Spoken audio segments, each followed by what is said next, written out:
जी, अस्सलाम वालेकुम सर। गालिब भाई कैसे वालेकुम हैं आप? सलाम, ठीक हैं? क्या हाल है? मैं ठीक हूँ भाई, आप अल, कैसे हैं? अल्लाह का शुक्र है। सर ये मेरा फर्स्ट टाइम है आपकी लाइव पे, और ये वैसे हम्म ओवरऑल मैं सेकंड टाइम आपकी लाइव सुन रहा हूँ। हम्म तो जस्ट आपकी बात सुन रहा था। तो मेरा एक आध क्वेश्चन है आपसे।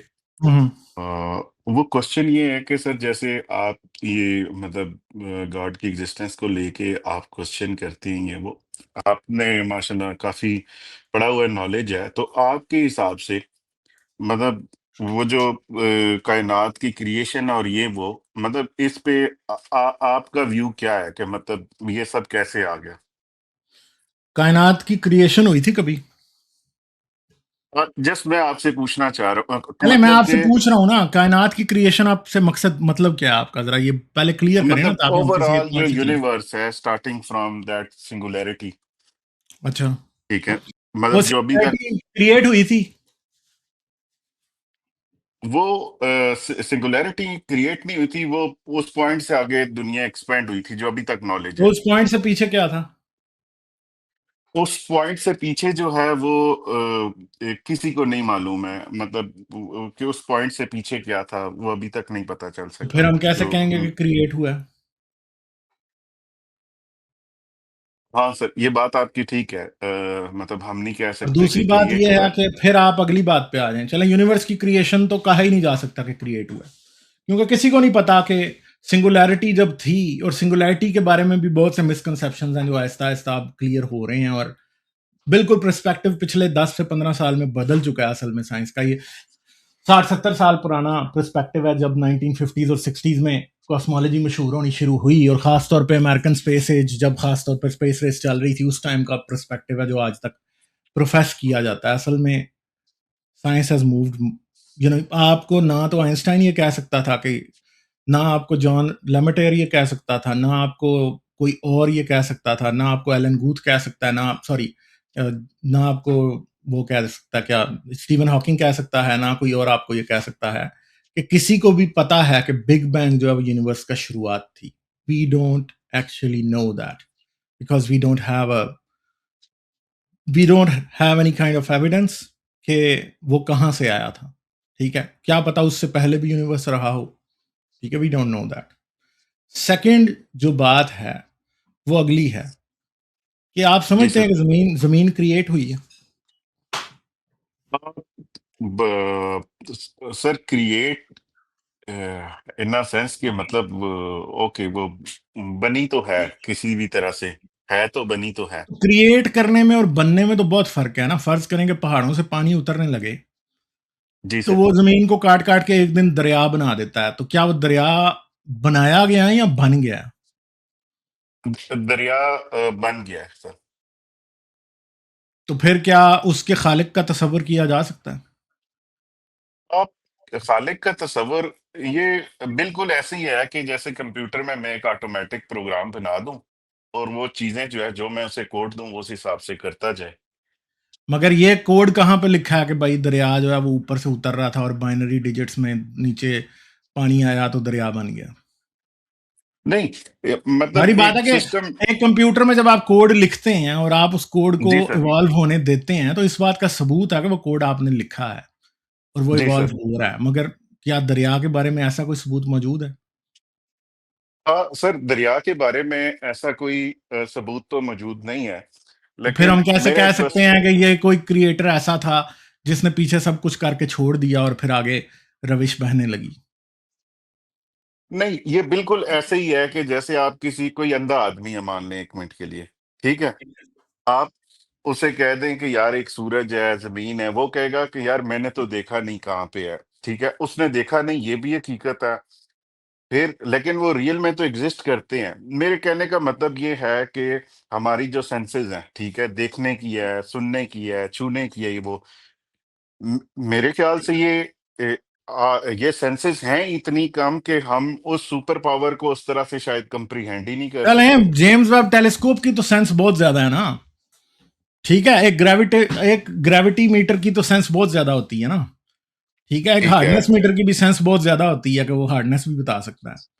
जरूरी तो नहीं ठीक है है, कि आप बिल्कुल। अपनी आंखों से जो ना देख सकें वो आप साबित ना कर सकें। मसला ये है कि इंसान ने जितने भी आज तक आर्टिफिशियल सेंसेस भी इजाद किए हैं ना, क्या वो भी ये जी बात सर। साबित कर सकते हैं? स्पेसिफिकली कौन सी बात? यही कि दरिया का जो प्रोग्राम है वो किसी गॉड ने लिखा था और वो फ्लो कर रहा है। मतलब नहीं, दरिया का नहीं, ओवरऑल एक कायनात का मैंने आपसे जो जमीन का सिस्टम है। पूछा था, तो जमीन कैसे बनी? आज हमारे पास इस बात का सबूत है। जमीन ऐसे बनी कि स्पेस में एक जगह पे बहुत सा मटेरियल जो कि किसी सितारे की डेथ से मौजूद था, वो मौजूद था और उसके अंदर कोलैप्स हो गया, और उस कोलैप्स की वजह से प्लैनेट्स बनने लगे, और ज़मीन को तकरीबन कोई 5 से 10 साल मिलियन लगे एक ऐसी शेप में आने में जिस पे उसे आप एक प्लैनेट के तौर पे तस्वर कर सकते हैं। ठीक है, ये प्रोसेस अगर हम अपने यूनिवर्स में जेम्स वेब या हबल टेलीस्कोप को जिधर भी लगाते हैं, हमें ये होता हुआ हर तरफ दिखाई दे रहा है। कोई यूनिक सिचुएशन ही नहीं। सर, ठीक है वो बात आपकी ठीक है, भाई, आप वही सालों की जमीन बात कर। जिसका कुरान और बाइबल और पता नहीं किस किस किताबों में दावा किया गया है कि इसे खुदा ने ऐसे बनाया, 7 दिन में बनाया, 6 दिन में बनाया, 2 दिन में बनाया, 1 दिन में बनाया, वो सारा कुछ इज बेसिकली जस्ट जस्ट वो चाइल्ड बेड टाइम स्टोरीज है ना, वो तो सबकी सब। असल में तो जमीन आज से 4.8 बिलियन ईयर्स पहले या 5 बिलियन ईयर्स पहले तो जमीन मौजूद नहीं थी। उसका मादा मौजूद था, वो मादा इकट्ठा हुआ ग्रेविटी के अंदर, तो वो जमीन बन गई। और आज से कोई 10 15 12 साल बाद, 10 12 बिलियन लेकिन साल टाइम भी बाद। तो रिलेटिव है ना गालिब भाई। टाइम रिलेटिव उस सेंस में नहीं है ना। टाइम मतलब आप एक मिनट मेरी बात नहीं, सुने, वैसे जमीन के आपने सुनो। बनने के लिए तो कोई रिलेटिव स्पीड्स की बात होगी तो रिलेटिव होगा ना टाइम। जब जमीन के बनने में कोई रिलेटिव स्पीड्स की बात ही नहीं। तो आप मतलब आप कहते इतने सालों में बनी ये वो, जैसे एक एक एक मिनट के लिए, जैसे अगर मैं गुब्बारे के अंदर फूंक मारता हूँ, ठीक है, तो वो गुब्बारा जो है ना 10 फुट आप मेरी फैल बात को जाता है। समझ ही नहीं पाए ना। आप जिसे रिलेटिव मैं टाइम कह आपकी रहे बात को हैं, बिल्कुल। वो जी रिलेटिव सर। टाइम अप्लाई तब होता है जब आप रिलेटिव स्पीड्स पे मूव करते हैं। ना तो जमीन के बनने में रिलेटिव स्पीड का कोई ताल्लुक है, ना सूरज के बनने में रिलेटिव स्पीड का कोई ताल्लुक है। इसलिए रिलेटिव ठीक है। टाइम इधर अप्लाई करना बिल्कुल नॉन साइंटिफिक और गलत है। सर, मेरे कहने का ये मतलब है, शायद हमारे लिए ये नहीं है, लेकिन अगर एक सुपर पावर है जिसे हम इतने साल समझ रहे हैं, उसके लिए शायद एक लम्हे की बात हो। वो इसमें जो बात क्या अगर है? लगा है ना, सिर्फ वही सच है, बाकी सारी बातें मफरूज हैं। और वो अगर भी सच नहीं है, अगर भी मफरूजा ही है, बाकी बातें तो की तो कोई मफरूजे की भी वैल्यू नहीं है। प्रॉब्लम ये है कि पहले भी आपकी आवाज तख्लीक चली। का, मैं अब आपको जो बात बताने लगा हूं ना, जो सारी जी जी। डिस्कशन का जो कल्मिनेशन पॉइंट है, जो बॉटम लाइन है, वो ये है जी सर। कि किसी ने इस कायनात में कोई चीज भी कभी तख्लीक होती हुई नहीं देखी। मादा है जिसकी हालतें बदलते हुए देखी हैं, और वो हालत एक खास वक्त के लिए कायम रहती है, और उसके बाद जब वो बिगड़ जाती है, तो वही मादा जो पहले किसी और हालत में था, फिर किसी और हालत में, और फिर किसी और हालत में चला जाता है। असल क्रिएशन तो कहीं है ही नहीं है।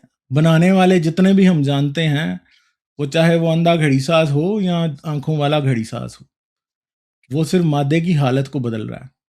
तख्लीक वो कुछ भी नहीं कर रहा। ठीक है, समझ गए हैं आप? तो तख्लीक का जो वर्ड है ना, ये बस एक धोखा है। There is nothing that gets created, everything changes, its forms and its states of energy, and that's all. यही है बस हकीकत दुनिया में। तो तख्लीक का वर्ड जो है ना, वो बेसिकली एक गलत फहमी और एक धोखा है, बस इससे ज्यादा कुछ नहीं है। जमीन के अंदर जो मादा, हम, आप और मैं, लिटरली आपके और मेरे जिस्म में जो मैटर मौजूद है आज, वो लिटरली जी अरबों साल तक किसी सितारे के, जिसके अंदर कोई मिलियन डिग्रीज, जिसके कोरोना के अंदर टेम्परेचर होता है, और tens of thousands of degree Celsius जिसके पेट में टेम्परेचर होता है, उधर ये मैटर मौजूद था। जिस आंखों से आप देख रहे हैं, ये मैटर सर। लिटरली किसी जलती हुई जहन्नम में मौजूद था। जहन्नम तो कहना बहुत ही छोटी सी बात है। ठीक है, और आज ये इस हालत में मौजूद है। सही, तो उससे फिर तो ये तो इतना। ये कहना कि तख्लीक हो गई, ओ भाई, ये कितने हैंड्स बदल चुके हैं आज तक। किसी वक्त ऐसा था कि आज से 5-6 बिलियन साल पहले ये इतनी ठंडी जगह पे कायनात में मौजूद था कि सब कुछ ये गैसों से उसमें आ गया। जो पानी आप पीते हैं उसमें मौजूद हाइड्रोजन बिग बैंग के वक्त बनी थी। ऑक्सीजन जो है किसी सितारे के पेट में दबा दबा के under pressure tens of thousands of degree Kelvin के ऊपर जो है वो बन रही थी। ठीक है, सही। वो पहले हाइड्रोजन थी, फिर उसके बाद वो उससे अगले में वो हीलियम बन गई, हीलियम से आगे वो कार्बन बन गई, कार्बन से आगे वो ऑक्सीजन वाले साइकिल में हुई, और आज आप वो पानी पीते हैं और आप वो आपके जिस्म में वो पानी। ठीक है, क्या पता जो पानी आप आज पी रहे हैं यकीनन किसी जानदार के ब्लैडर में भी किसी टाइम रहा है। ठीक है, 100% जो पानी आप पीते हैं ऐसा हो ही नहीं सकता कि वो किसी जानदार का पेशाब भी ना रहा हो किसी वक्त। सही। रिसाइकिल हो गया फिर आ गया। तो भाई बात बड़ी सिंपल है, तख्लीक का वर्ड एक धोखा है। तख्लीक शख्लीक कुछ नहीं होती। एनर्जी और मैटर अपनी हालतें बदलते रहते हैं। यूनिवर्स की तख्लीक के बारे में कुछ कहा ही नहीं जा सकता। ज़मीन जिस तरह बनी वो प्रोसेस हमें यूनिवर्स में हर तरफ रिपीट होता दिखाई देता है, और बड़ा ही आम सा प्रोसेस है। ठीक है, चांद जैसे बनता है वो दिखाई देता है। ठीक है, फिर उसके बाद पानी जैसे बनता है वो दिखाई देता है। जितना हमारी ज़मीन पे पानी है भाई, सोलर सिस्टम में चांद है ऐसे जिनके ऊपर इससे 10 गुना ज्यादा पानी है। हमारे यूनिवर्स में, हमारी मिल्की वे गैलेक्सीज में ऐसी जगह हैं जहां पे जमीन पे पाए जाने वाले पानी से बिलियंस ऑफ टाइम्स ज्यादा पानी मौजूद।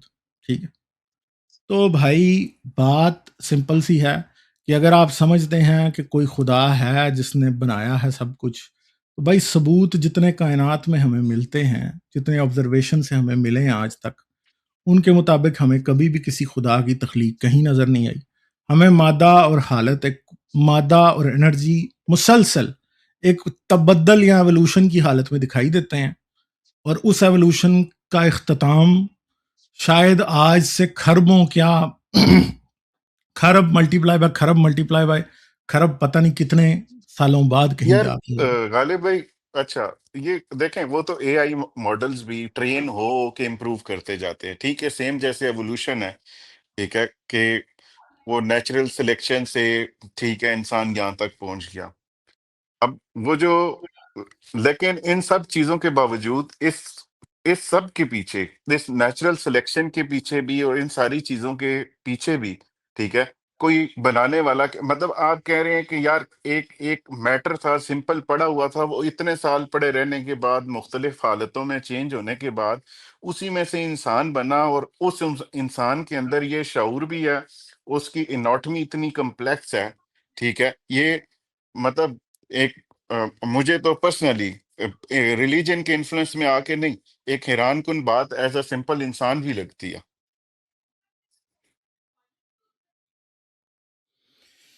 दोबारा बोलें जरा, एंड पे आपने क्या पॉइंट बोला है?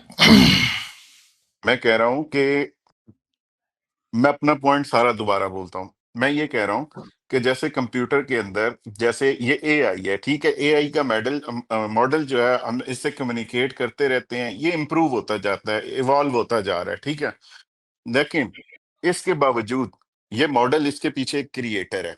ठीक है, अच्छा, अब आपने जो पहले बात की कि ऐसे, ठीक है, मैटर पड़ा हुआ था, वो एक एलिमेंट से दूसरे एलिमेंट, तीसरे एलिमेंट, चौथे एलिमेंट करते करते ये कभी कहीं कंप्रेस हुआ, और करते करते ऐसे बनते हुए हम भी उसी मैटर से बने हुए हैं। ठीक है, और उस मैटर से इतनी कम्प्लेक्स एनाटॉमी वाला इंसान बन गया, जानवर बन गए, ठीक है, जो इतना शऊर रखते हैं कि उन सारी चीजों को स्टडी भी कर सकें।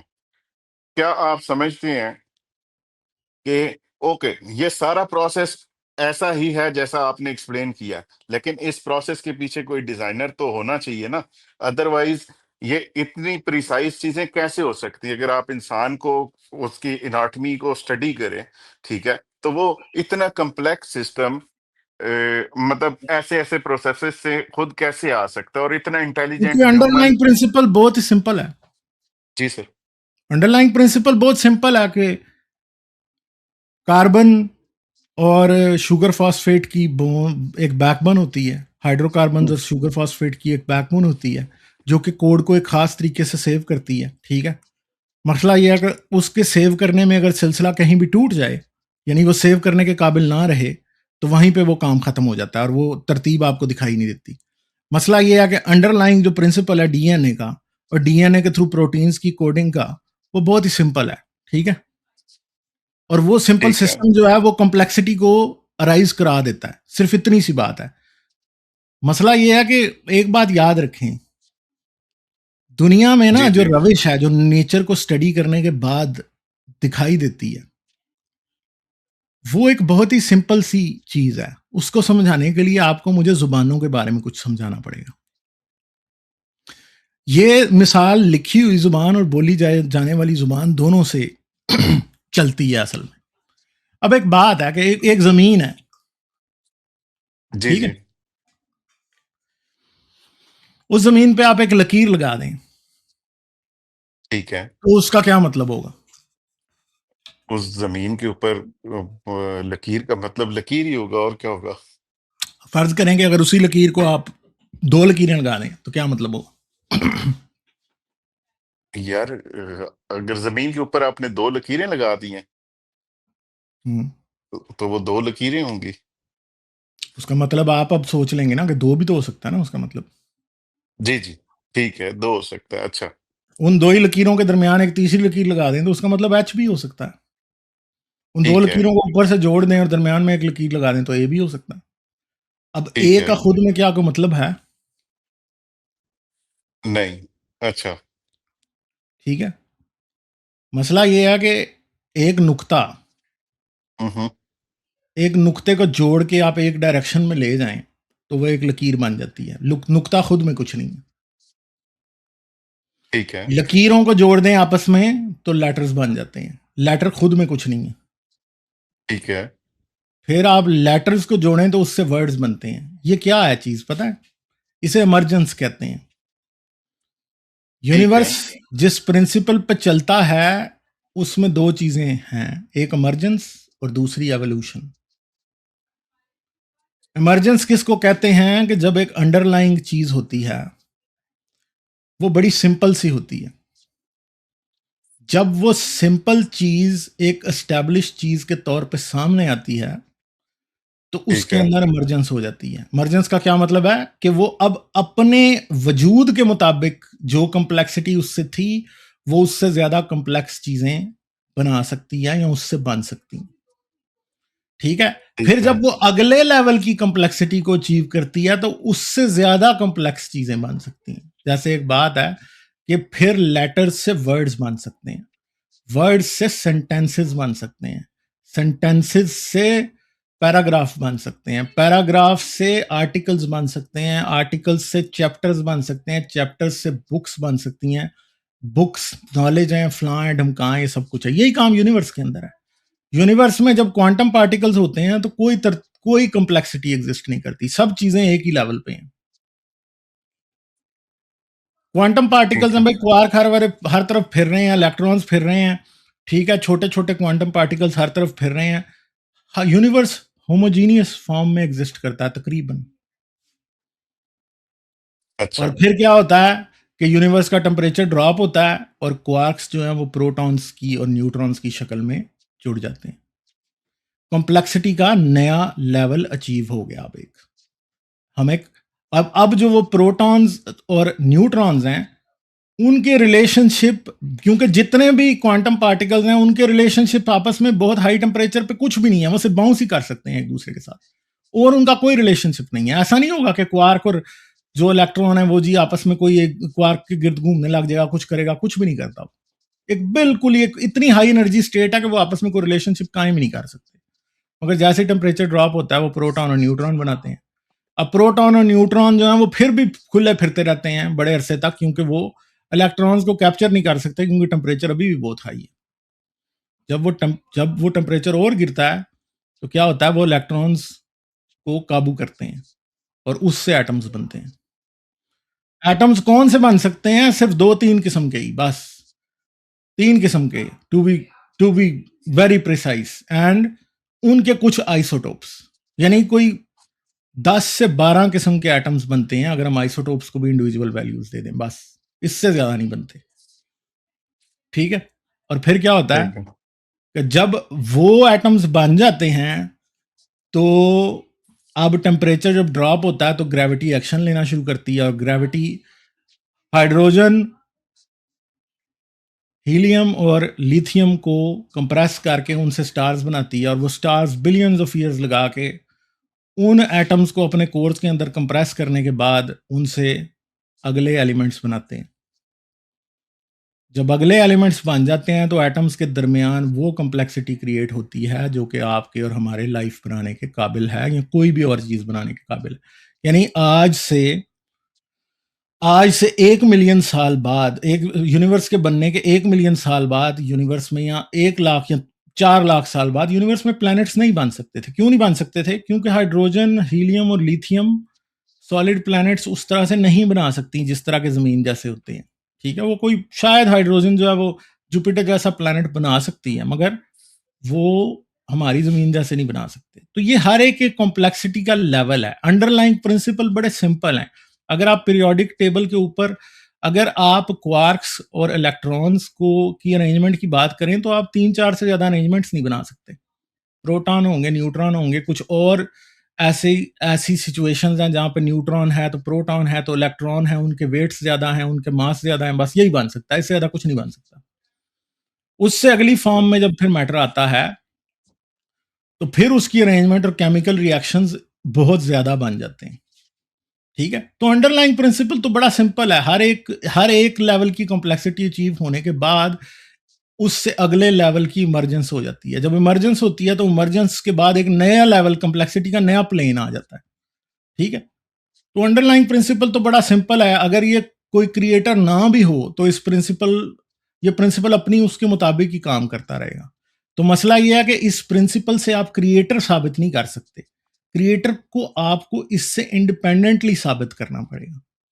ठीक है, क्योंकि ये प्रिंसिपल तो इतना ब्लाइंड सा है कि इसने अपने तौर पे करते ही जाना है काम ना। और हमें क्या पता कि ये प्रिंसिपल अगर ना एग्जिस्ट करे तो तब क्या होगा।